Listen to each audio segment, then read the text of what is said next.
எங்கள் ஊரில் திருவிழா நடந்துகிட்ருக்கு. அதில் இன்றைக்கி பூ மிதிக்கிற திருவிழா. Last year பாப்புக்குட்டிக்காக வேண்டியிருந்தோம். பாப்புக்குட்டி பிறந்தாங்கன்னா நானும் ஹஸ்பண்டும் பூ மிதிக்கிறதா வேண்டியிருந்தோம். நான் தனியாக பூ மிதிப்பேன். ஹஸ்பண்ட் வந்து பாப்புக்குட்டி தூக்கிட்டு பூ மிதிக்கிறதா வேண்டியிருந்தாங்க.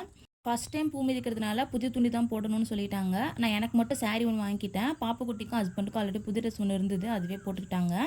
பூ மிதிக்கிறதுக்கு ஒரு வாரத்துக்கு முன்னாடியே கையில் வந்து காப்பு கட்டிக்கணும், விரதத்தில் இருக்கணும். நாங்கள் வந்து விரதத்தில் மட்டும் இருந்தோம், காப்பு கட்டிக்கல. ஏன்னா ஹஸ்பண்ட் ஒர்க்கில் போனதுனால காப்பு கட்ட கோயிலுக்கு போக முடியல. நாங்கள் கரெக்டாக வந்து பூ மிதிக்கிற அன்னைக்கு கோவிலில் போய் காப்பு கட்டிக்கலன்னு சொன்னாங்க. அதனால் வந்து விரதத்தில் மட்டும் இருந்துட்டு பூ மிதிக்கிற அன்னைக்கு கோவிலில் காப்பு கட்டிக்கிட்டோம். வீட்டில் இருந்து 3:30 மணி போல் கிளம்பி கோவிலுக்கு போயிட்டோம், சின்ன மாரியம்மன் கோயிலுக்கு. அங்கேருந்து கரகம், காவடி, அதுக்கப்புறம் சாமியெல்லாம் எடுத்துக்கிட்டு பக்கத்தில் ஒரு இடம் இருக்கும், அங்கே வந்து சாமி அழைச்சிட்டு வருவாங்க. எல்லா கரகம் சாமியெல்லாம் தூக்கிக்கிட்டு ஃபஸ்ட்டு சாமி அழைக்கிறதுக்காக வேற ஒரு இடத்துக்கு போனோம். அது கோவிலிருந்து கிட்டத்தட்ட ஒரு 1.5 கிலோமீட்டர் 2 கிலோமீட்டர் பக்கமாக இருக்கும். அங்கே போயிட்டு நம்ம அங்கே ஃபுல்லாக தண்ணிலாம் நிறைய அவங்களே வச்சுருப்பாங்க. நம்ம வீட்டில் இருந்து மஞ்சள் குங்குமம் மட்டும் எடுத்துகிட்டு போனோம். நம்ம வந்து மேலே யார் யார் பூ மிதிக்கிறாங்களோ அவங்க எல்லாம் தண்ணி ஊற்றிக்கிட்டு மஞ்சள் குங்குமம்லாம் பூசிக்கணும். போகிற வழி ஃபுல்லாகவே தண்ணிலாம் நிறைய வச்சுருப்பாங்க.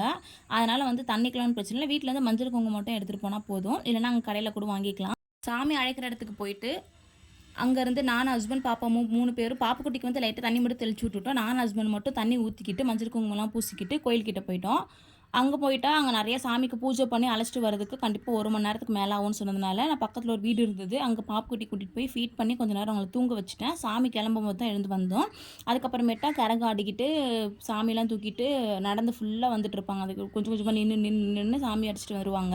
நாங்கள் சாமி அழைக்கிற இடத்துலேருந்து ஒரு 5:30 மணி போல் கிளம்பணும்னு நினைக்கிறேன். ஆனால் நாங்கள் பூ மிதிக்கிற இடத்துக்கு வர்றதுக்கு கிட்டத்தட்ட 8 மணிக்கு மேலே ஆயிடுச்சு. பொறுமையாக தான் வருவாங்க. கொஞ்சம் கொஞ்சமாக பம்படிச்சு சாமியை வர வச்சு வரதுக்கு கிட்டத்தட்ட 2.5 3 ஹவர்ஸ் ஆயிடுச்சு.